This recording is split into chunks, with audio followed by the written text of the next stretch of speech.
All right, everybody, we're going to go ahead and get rolling into our second session. Before I introduce you, Jennifer, we did have 3 talks originally. Jesse Ayers can't make it, but just super summary of her results are consistent with what Jennifer's going to present and is related to what I'll present. And then we'll see if we can't get her slides to share with you all. And so with that, Jennifer, why don't you go ahead and take the stage? You can use your, I'll turn this guy off. Hello? Okay, cool. So yeah, I'm Jennifer Courtwright. I'm an aquatic ecologist with Utah State University and the National Aquatic Monitoring Center. And today I'm going to be discussing some of the work that we're doing to develop indices in non-perennial streams. So at the National Aquatic Monitoring Center, we've developed many of indices across the West that states use to determine Clean Water Act compliance. And today I'm going to be discussing a modeled insect richness index that we've built for use across flow permanence gradients in the arid western U.S. I'm also going to be discussing some of the challenges associated with assessing biotic integrity in arid regions streams. These streams have dynamic natural conditions that have prevented states from assessing Clean Water Act compliance in these regions to date.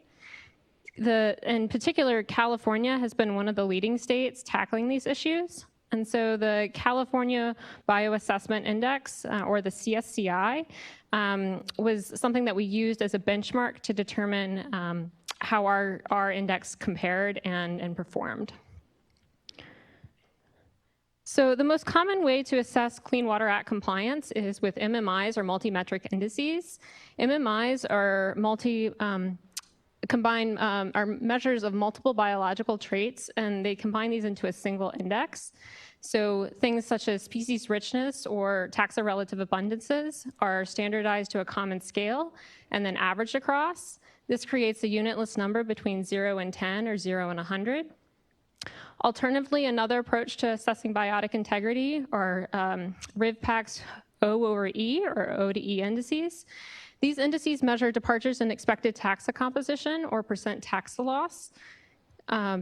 However, both of these kinds of indices often perform poorly in arid region systems due to highly dynamic natural conditions temporally at a site. This high temporal natural variability confounds efforts to detect gradients of anthropogenic stress, as you can see in this figure. And so what we sought to do in the study was improve upon these 2 kinds of indices, or see if other aspects of biological condition might be easier to predict. So this is a conceptual model showing natural drivers of species richness developed by Bogan et al. And it shows how species richness at any given time is dictated by the extent of isolation and the drought severity. So the longer the drought and the more isolated the site, the longer species recovery takes, and the more the community is limited to only resistant and resilient taxa. And we can use these kind of conceptual models to think about how we might improve biotic indices and better account for these kind of natural drivers. So to date, most models have not included regional factors controlling recovery following disturbance, such as distance to colonists. And including these factors may improve models.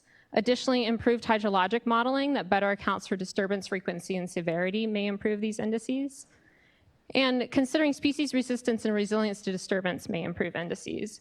So there have been recent developments in trait databases, such as this one, highlighted here, that have taxa dispersal abilities or taxothermal tolerances that may improve these indices. So we used this conceptual model and this information to develop an index of biological condition that works across flow permanence gradients. And we wanted to develop an index that works across these flow permanence gradients because there's no bright line between non-perennial and perennial systems, and these systems are in constant flux, especially with factors such as climate change. So we developed a suite of potential indices. These indices included both MMI and O/E, or O to E approaches. For the MMI, we built a modeled MMI, which accounted for natural gradients and individual metrics using random forest models.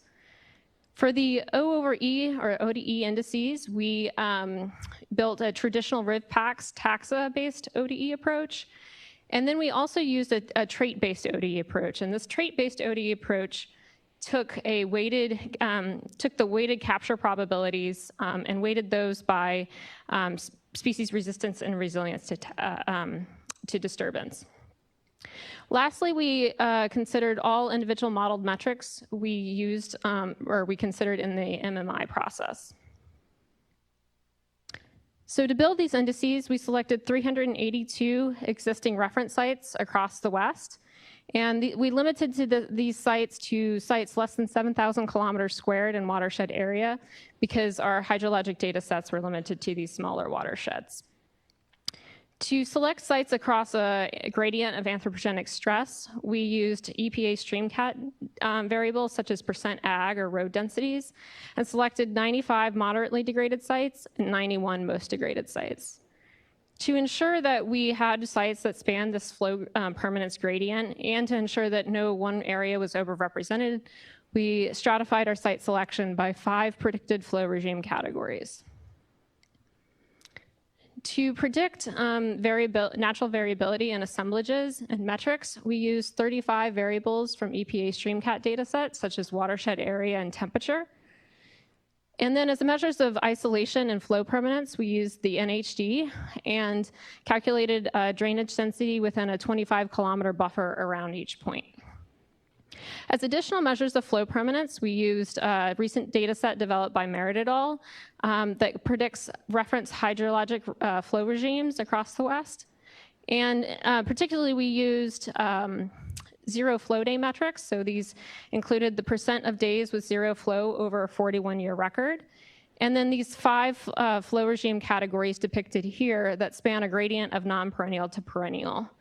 These flow regime categories are illustrated by hydrographs here and represented both differences in magnitude, seasonality, and flashiness. To compare index performance, we used precision standard as measured by the standard deviation of reference site values, responsiveness as measured by the ability to discriminate between reference and degraded sites, and sensitivity as measured by the % of most degraded sites being flagged as non-reference condition. To further validate our index, we compared it to the California CSCI, and we did this using 235 sites of known flow status and reference status across the state. And those are depicted here on this map. So the circles are non-perennial sites and the triangles are perennial sites. The black are degraded sites and the gray are reference sites. To define non-perennial and perennial systems, we used a combination of best professional judgment, site-specific flow data, and site visits. To define reference versus degraded sites, we used also a combination of factors. This included best professional judgment, a subset of the OD et al. Criteria, landscape level criteria used to build the California CSCI. And then additionally, we used a National Catchment of Integrity Index found in StreamCat. And so anything that had a National Catchment Integrity Index of below 0.5 was considered degraded, and anything above 0.8 was considered reference. So moving on to the results, these box plots show our 3 of our top performing indices' ability to discriminate between reference on the right and most degraded on the left. And you can see that these indices have been standardized to a common scale to allow comparisons across the indices. And along the top, we have the % of correctly classified most degraded sites, and then t-values in the upper left. And what you can see is that insect richness performed better than the ODE or the MMI approach. And this is despite the inclusion of biological traits that are not typically included in bioassessment indices. So these included number of generations per year or flying ability. Insect richness also performed well across a gradient of predicted flow permanence. So this shows insect richness ability to discriminate between reference and most degraded sites along a gradient of ephemeral to perennial systems. And these these classes are based on 3 of the Merritt et al. Flow classes. So you can see that it performed better for perennial sites than ephemeral, or than the other two classes, but t-values were high across all flow classes.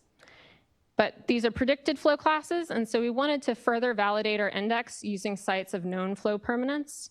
And so we did that using those California validation sites and compared our index to the CSCI. So along the top here is the CSCI, and the bottom is insect richness. The gray box plots on the right, oh, you can't see that. Oh, there we go.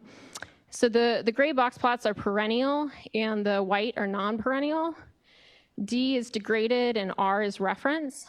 And then along the top again, we have the percent of correctly classified most degraded sites and t-values.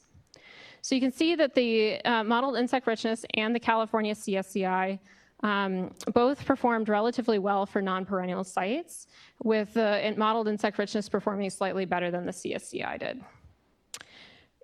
The modeled insect richness was robust despite being a single metric and performed just as well as the CSCI did for perennial sites, so that was encouraging. But while both of these indices performed well across a flow permanence gradient, benchmarks are likely, different benchmarks are likely needed across flow classes to infer impairment. And so this is that same box plot that I just showed, but limited to only reference sites for ease of comparison. And what you can see here on the right is that perennial sites, their reference sites had, for both indices, were much higher, had a much higher mean and median than the non-perennial sites. Additionally, the CSCI had a much lower standard deviation for the perennial sites than it did for the non-perennial sites. So this taken together means that we likely need different benchmarks across these two different flow classes. But as a reminder, these flow classes were not quantitatively kind of developed. And so this was based on best professional judgment and some site visits. And so, so the question still remains, how do we define what's non-perennial versus perennial to try to set these benchmarks? So, and what's a biologically relevant flow classification? So across all of the flow metrics that we looked at and across all of the indices we tried to build, only one flow metric was biologically relevant consistently, and that was the percent of intermittent streams as classified by the NHD within a 25-kilometer buffer around each point. And what you can see here is the variable importance plot for the random forest model we built for insect richness. And you can see that it was the top predictor of insect richness. So this is despite the well-known classification errors in the NHD. And so to look at that relationship a little bit further, I have, again, the percent of intermittent streams is classified by the NHD along the x-axis, and the y-axis is insect richness. And you can see that at about 60% of intermittent streams regionally, we get this significant decline in insect richness. So we think this is both a signal of isolation and disturbance frequency and severity. But regardless, it could potentially, that threshold could potentially inform a classification of non-perennial versus perennial sites. However, our model did a pretty good job of accounting for that relationship.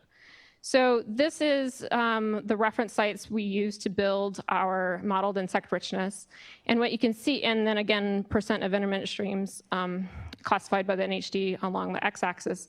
And what you can see here is that the index did not significantly decrease with increasing intermittency like we saw in the California validation sites.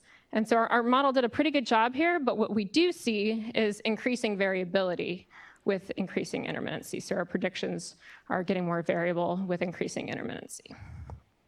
So again, this highlights the need for different benchmarks between non-perennial and perennial systems. And this poses, again, the challenge of this increasing variability is continuous. And so there's no clear way to set some kind of classification between non-perennial and perennial sites. So how do we better account for this variability in the future? By including the NHD in our models, we were able to account for an aspect of natural variability that's been missing to date.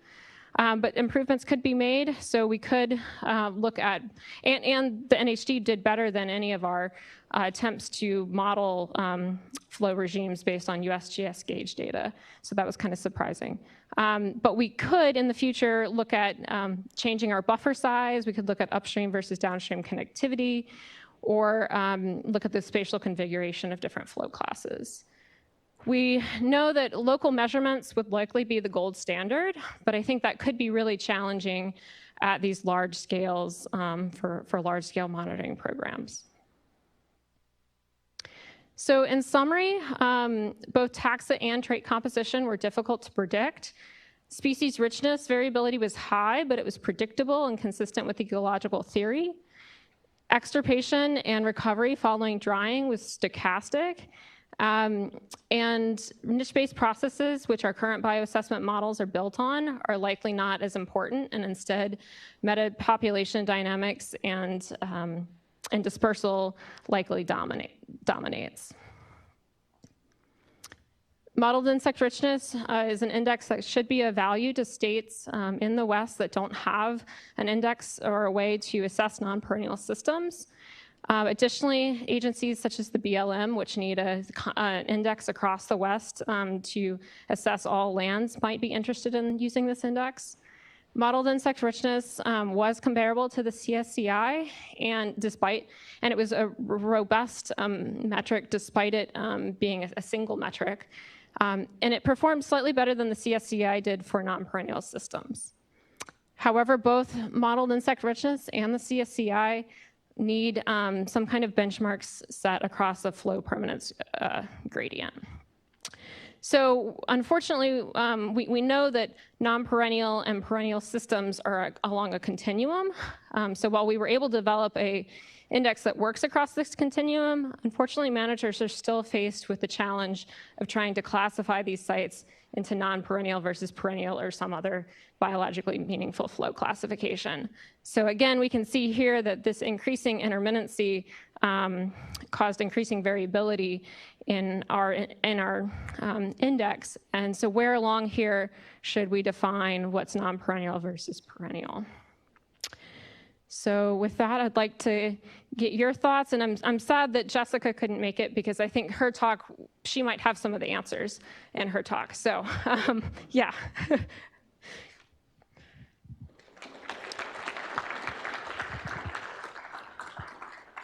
Also, before I forget, I'd like to thank those of you in the room that helped me with this and gave me California data. That was a great data set to work with, and so thank you for that.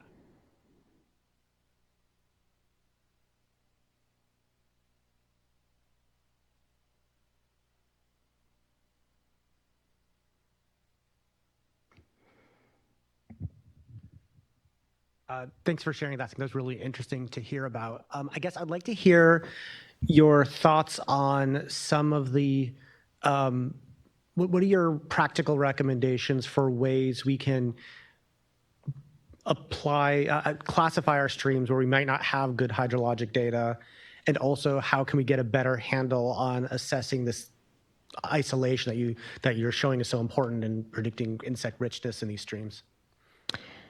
Yeah, I mean, I think the NHD obviously did a pretty good job. So I think we sometimes toss it out the window, but I think at least at a regional scale, which might be most important for some of these factors that we're looking at here, I think the NHD is a good place to start. Obviously, with improvements in kind of stick loggers and that kind of information, getting that on the ground data is ideal.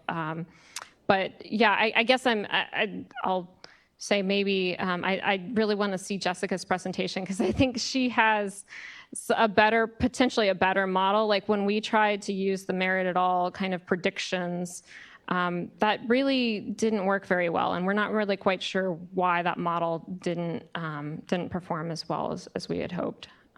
Yeah.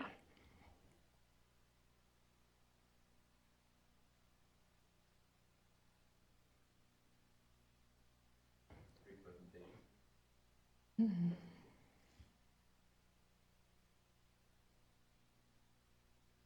I'm just going to yell. Okay, so thanks for that. It was great presentation. I'm curious, so when we've looked at CSCI performance in perennial, non-perennial settings, and I don't want to take Allie's thunder here, she may talk about this some, but we've noticed that the comparison is CSCI holds up pretty well in non-perennial systems in Southern California and really dry, more arid, maybe more high disturbance areas. But maybe we're getting some hints that it maybe not so great in other parts of the state. I'm curious if you looked at that comparison in terms of, I don't know, preponderance of non-perennial streams in this area, or aridity, or something like that, just see if those comparisons hold up or not. Yeah, so let's see. Oops. So what we're seeing in this figure here is that we're doing a pretty good job where it's really arid, so these really, really dry systems, and we're doing a pretty good job where it's really wet, but the intermediate areas, it definitely isn't performing quite as well, and so I think maybe that's some of what you were just saying potentially, but yeah, does that help? Mm-hmm.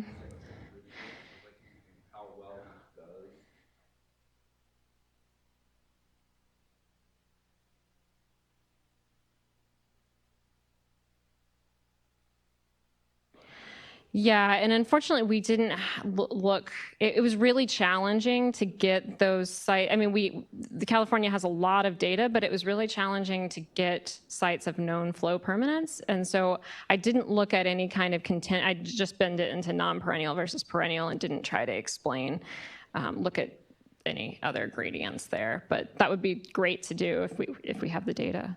Yeah.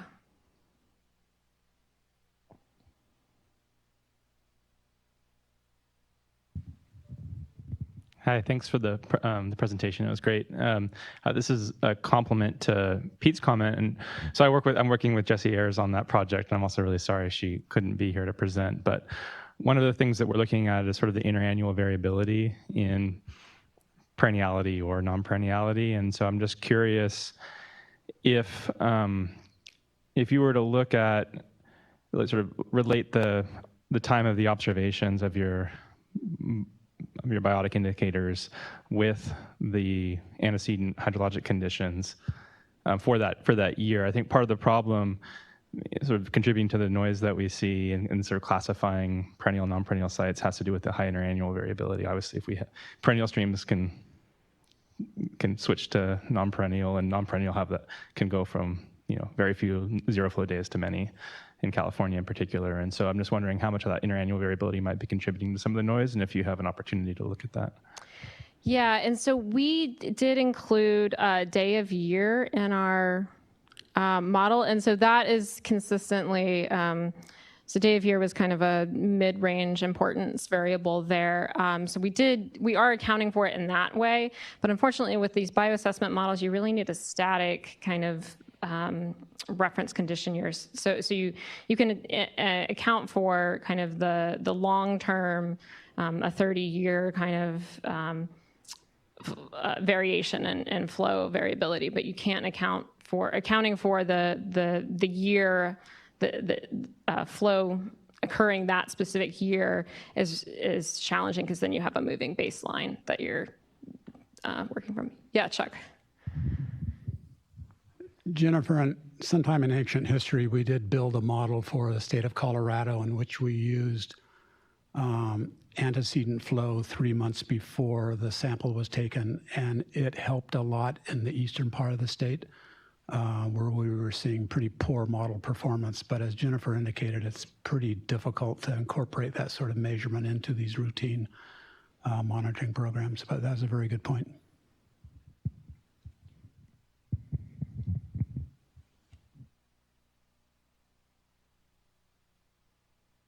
Sorry, Chad. Great talk. So my question on the non-perennial is the permanence, kind of the gradient.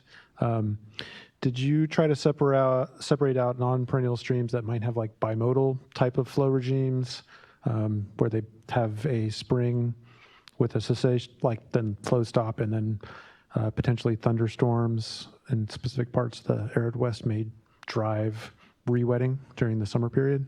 Yeah, so these flow classifications did get at some of that. So it's not just non-perennial versus perennial. It is kind of the seasonality. So some of these are non-perennial but have a season or are seasonally perennial, and some of them are kind of just respond to rain and are non-seasonal. So we did look at that in our predicted flow classes, but we didn't look at that in the California validation set. We didn't have that level of information on actual observed hydrographs. Yeah.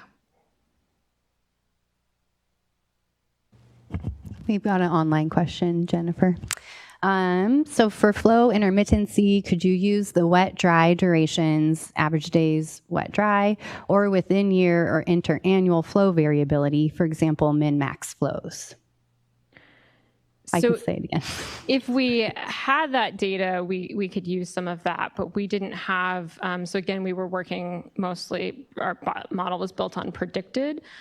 So we used the predicted number of zero flow days. So we specifically targeted kind of that zero flow day aspect of the flow regime, because that's been found to be kind of certainly one of the more important flow metrics. And then we were trying to get at this kind of broader flow regime with these flow regime categories, but we didn't use any of those specific metrics. Yeah. Thank you.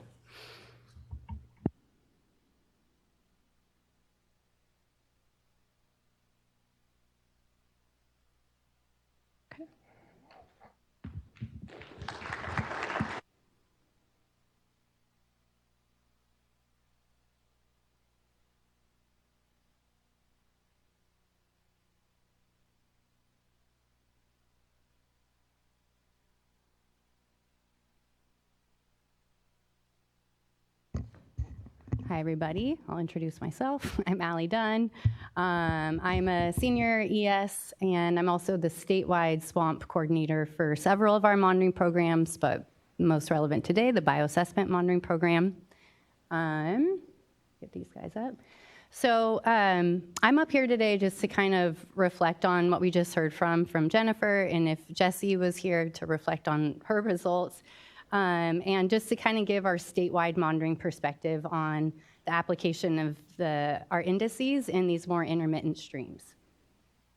I think, that talk was excellent, Jennifer, that you just gave, and it has me thinking, and I'm sure many of you, about how this all kind of fits into our existing bioassessment monitoring framework. And before I dive in, I want to thank Andy and Rafi and Chad for all of your significant contributions. I'm just a talking head today representing their work, and we'll invite you all up for Q&A if you so choose when we get there. So just to kind of start off, I wanted to talk through some terminology. Most of you are familiar with this world, but I think there's new faces and folks that maybe this isn't so familiar, so I'll touch on some key things there.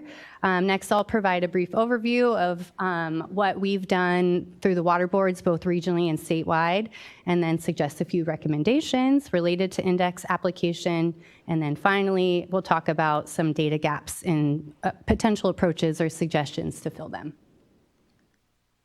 Okay, so this slide's got a lot of text, and it literally made me dizzy when I looked at it, so apologies, but I wanted to keep it here for future reference so folks know what we're talking about here.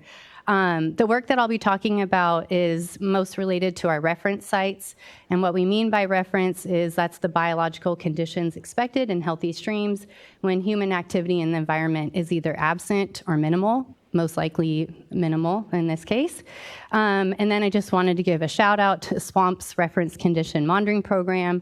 That's our statewide program where we've established and maintained this network of reference sites for wadable streams throughout the state. And this information is really vital to the establishment of reference conditions statewide. Okay, so I think everybody knows what a perennial stream is. Those are the guys that are flowing all day, every day. I won't be talking about ephemeral, which we don't really monitor for bioassessment because there's really not enough flow there. But we're talking about intermittent streams.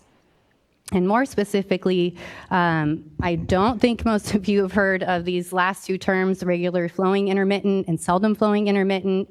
This is terminology that Chad Laughlin and others at the San Diego Regional Board developed kind of because of the high level of flow monitoring that they have done. They've been able to divide intermittent streams into these two categories. And I'll talk more about those in a sec. Okay, and then pictures, because I think they tell a better story. So this is an example of a perennial stream. This is up in the North Coast region. Very wet, very lush, very perennial. This guy is down in the San Diego region, in Chad Laughlin's world. This is an example of an RFI stream. And an SFI intermittent stream, again in San Diego. So you've got the dry phase on the left, and then the wetter phase on the right. And then finally, just to really drive this point home of what we're talking about with these RFI and SFI sites, again, thank you, Chad, for this graphic. I think this really speaks for itself, but on the top, you're seeing running precipitation, and then below that is a perennial stream. The second guy down from second up from the bottom is an RFI stream, and then finally an SFI. Okay, so into the results. So I think we're probably kind of on the same page as far as flow terminology and what we mean when we talk about reference conditions. So I wanted just to touch on what we know from the statewide perspective so far. So over the last several years, there's been multiple studies that have been conducted, I think dating back to 2005 or so, and they've all been kind of aimed at addressing this question of how does stream flow duration and intermittency affect bioassessment index performance. And we're talking about ASCII and CSCI in this case. So to orient you with the figure there on the right, it's showing locations of intermittent and perennial reference sites in Southern California, which is that dark gray, and then Northern California chaparral ecoregions in the lighter gray. The P is perennial, which still looks like a bluish color, bluish gray.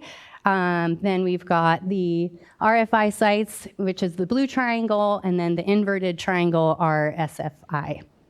So I'm not going to go through all of the results of regional and statewide studies that we've done, but I did just kind of want to highlight the work of the San Diego region and the work that was done, the time and energy in collecting samples from additional intermittent reference sites, repeating some of those analyses of past studies of index performance, and just the extensive effort that was put in to really understand flow duration in that region. This is important because, you know, they've been able to say something, I think, with more confidence about index performance because of the flow data that they've collected.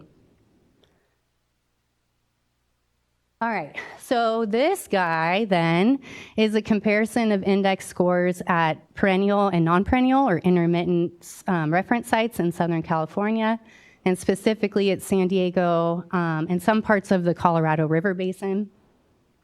They also are showing the chaparral ecoregion in Northern California, and on the y-axis are the index scores. We've got ASCII-D or ASCII diatom results at the top there, ASCII-H or the hybrid ASCII in the middle, and then the bottom portion of that graphic are the CSCI results. And then same as the previous slide, the colors are the darkest blue are the perennial sites. That middle kind of blue is the RFI sites, and then the lightest blue are SFI. So the big take home here is that these data show that within that Southern California area, the CSCI scores from RFI sites tend to score similar to the perennial sites. But as we kind of go higher up and north into the state, we see the CSCI scores performing, they're a little bit lower than perennial. And this is particularly, I'm talking about the CSCI. For ASCII, as you can see, it's same across the board.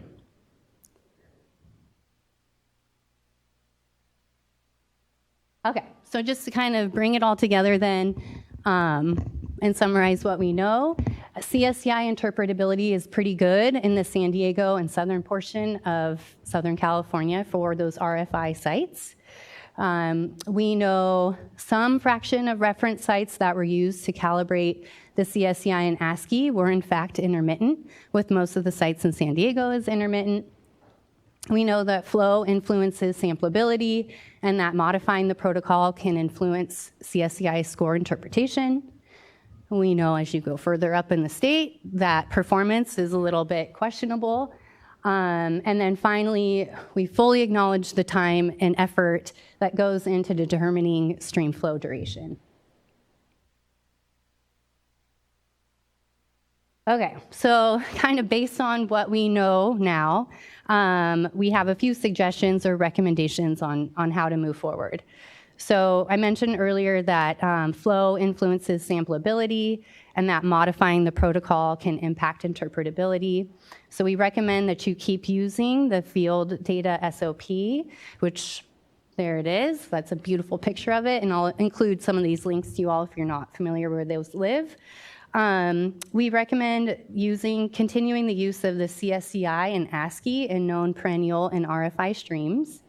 And just a quick note on that, intermittency is unlikely to impact CSCI and ASCII's ability to assess trends and anti-degradation, which is important. You'll hear from Corey and Eric Stein tomorrow about healthy waters, high-quality waters, and the use of those indices in that to identify healthy, high-quality waters. So just disclaimer, it should be fine. Our internal bioassessment working group should use what we know to develop some of this more detailed guidance on index interpretation statewide. And then finally, we know that the natural and historic flow duration, or you should know your natural and historic flow duration that you're assessing. So as an example of that, you might assess a historically perennial site and end up with a low score, but that's actually because of an active diversion or some type of flow modification that's impacting biological conditions.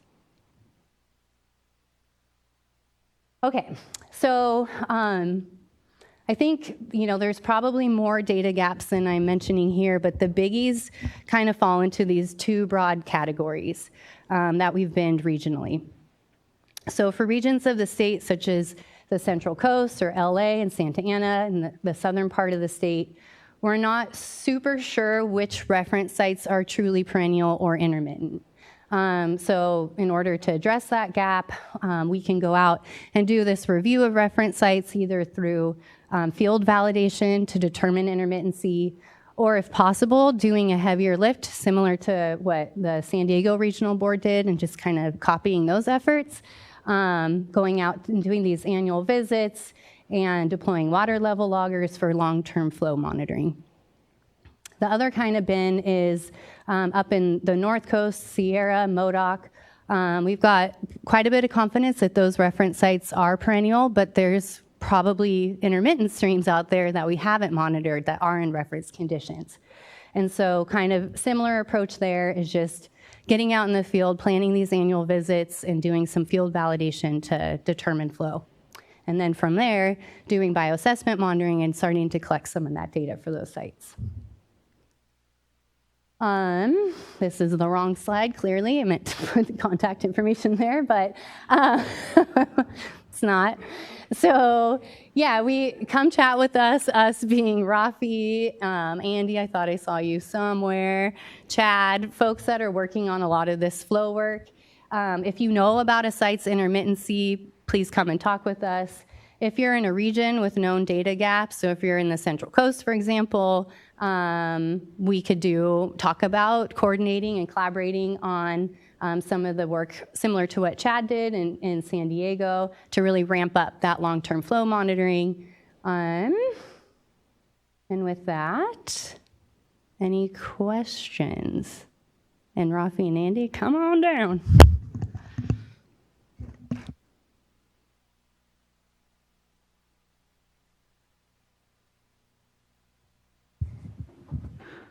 Hi, thank you.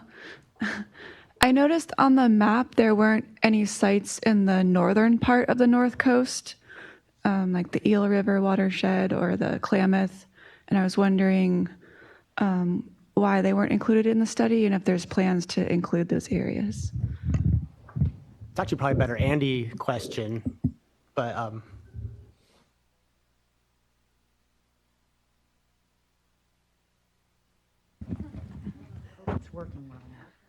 Is it working? Yeah. So we've tried to expand our non-perennial work into the North Coast without much luck. So we targeted what we thought were non-perennial streams up there, and they turned out to be perennial. So that's one reason there's no dots in the northern part, but also this map, the reference sites that are shown in this map are just in the chaparral ecoregion. That's what I use. Yeah, so those box plots show just chaparral reference sites. we also, something Andy could talk about, we have a lot of reference sites in the North Coast, and we have pretty high confidence that nearly all of them are truly perennial, I would say. That's right.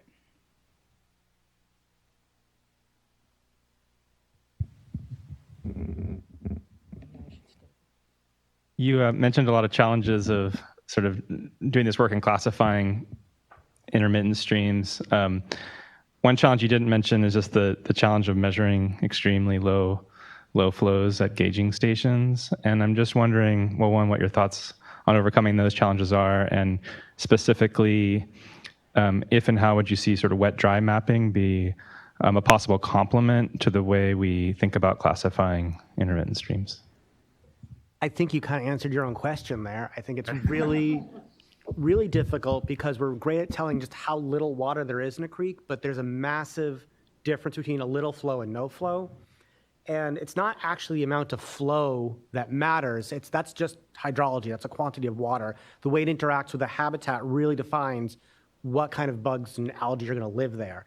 So I do think we need to do a much better job of characterizing these low flow conditions. And I think that water presence mapping, either through wet-dry site visits, or if you have the capacity, aerial imagery or wildlife cameras, that can be a really great complement. And I would love to see some of our hydrologic models make better use of that kind of information to predicting where do we have aquatic habitat and where do we lack it. So I think that's a really important step forward.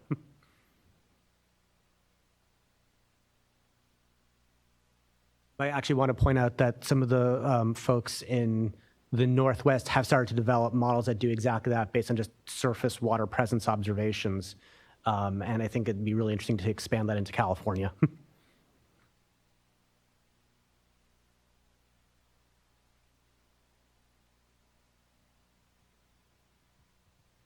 Hey, I'm curious, what are some of the ways that the bioassessment results are currently used, and if there's ways that you would like them to be used in the future for what you found? Question. All right. Yeah, so good question. It kind of depends on where you are in the state, but I'm going to talk from the statewide perspective. So currently we are developing some provisions, biostim, I forget what they're called right now, the name changed, but it's biostimulatory and biological integrity provisions. And the science that was used to develop that was mostly all from the bioassessment program. We also, let's see, what else do we do? Regionally, there's, they've actually developed biological objectives. We also are trying, and you'll hear a little bit about this tomorrow from Eric Stein and Corey Clatterbuck, but a big effort that we're really putting in is trying to use that data to tell a better story about ecological integrity in the state and where we could really prioritize our efforts for protection and restoration efforts. So some really good progress made there, and that's where I get very excited. And I think, I don't want to spoiler alert, but Corey and Eric will talk about that tomorrow. What else? Any more? So I would just say it's kind of like a personal mission, and I think it's shared by a lot of us in this room, is that biological data is one of the most valuable types of monitoring data we collect, and we want to see it used more. Two of the biggest challenges that you hear time and time again from folks in California whenever it's talked about how we might use it is, what about intermittent streams? What about modified streams? And you're actually going to hear about, well, you've heard about intermittent streams today.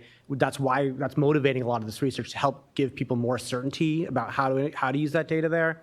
And I'll be talking a little bit tomorrow about modified streams as well. So I also want to give a plug to Joseph Westhouse. He'll be speaking tomorrow about the biointegrity biostimulatory provisions. But yeah, we want to see it used, and we need to answer these questions to help support its use.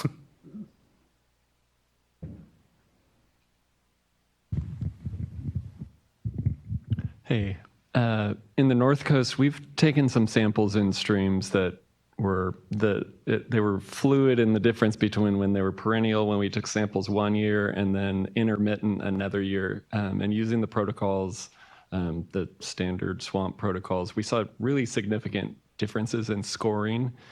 And it raises a question that's always been with me of whether the protocols are appropriate to apply in both of those circumstances, or whether you're kind of comparing apples to oranges, or you have any thoughts on that?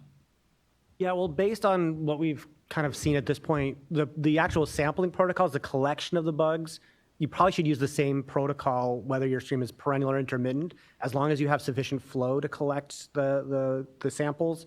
They're the right protocols to use. It's becoming more and more clear to us that you have to interpret scores from intermittent streams differently in the northern parts of the state compared to southern parts of the state. We actually don't have data from the North Coast, but we're kind of taking it based on what we see in the Bay Area, that it's going to be more difficult up there. And so what we really need to know is, are there streams that are reference condition in the North Coast and intermittent that we can really use to sort of assess and maybe recalibrate our tools up there? So that's the biggest data gap we have in your region, I would say.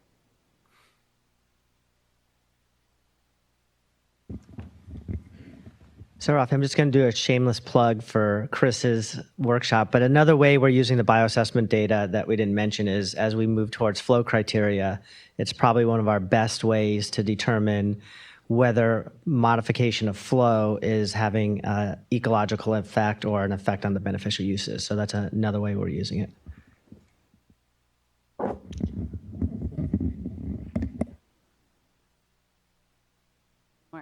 I saw Lori in the crowd and it reminded me. Another way we're using the bioassessment data is through our integrated report process. So the water boards every so many years assess our water bodies for impairments, and less often identifying where there aren't impairments and where we might want to protect water bodies. And so the reference sites are used to classify as Category 1 water bodies, which we're working towards a definition of that, but it's basically saying this water body's in good condition and let's put some work towards protecting and restoring it. Any other questions for us? We have one from online. Okay. This is from Cajun James. He asks Rafi and Andy what devices, she. Can you ask Rafi and Andy what devices they are using to measure flow or water height in the low flow streams or intermittent streams? Ask Andy, was that a specific? There's probably a lot of people in the room who could answer that question. The standard protocol requires use of either the velocity cross-section area method using a velocity meter or a neutrally buoyant object. I think they're both really lousy in a small stream. They can give you answers that vary by orders of magnitude. So I'm not wild about them. I don't know of other methods people have been using and finding more success with, but sort of going what Ted was saying, it's not only hard to, it's hard to model and hard to measure hydrology in small streams.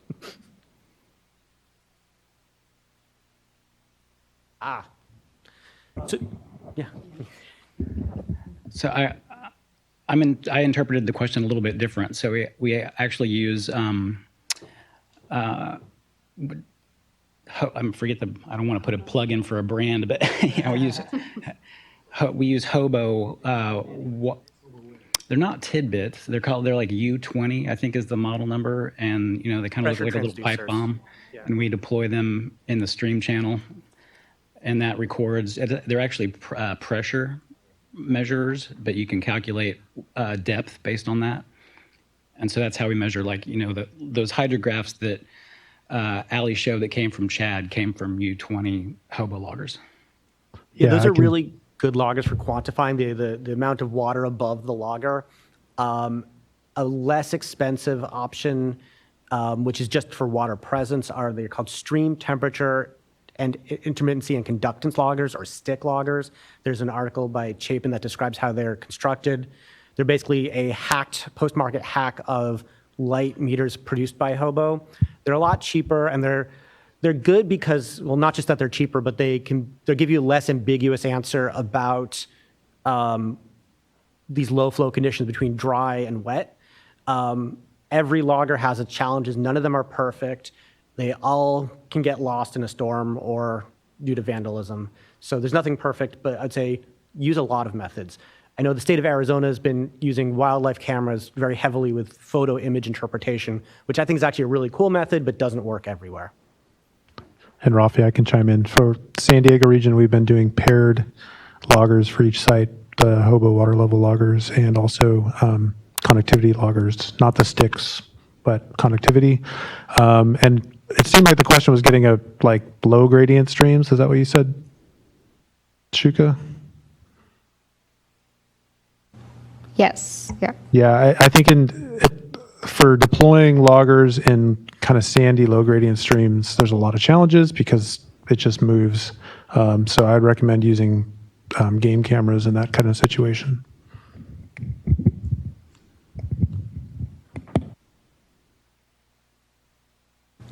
I received a follow-up response. It says the question surrounds equipment deployed for longer time periods in the field. I think it got addressed, yeah. Yeah. Okay.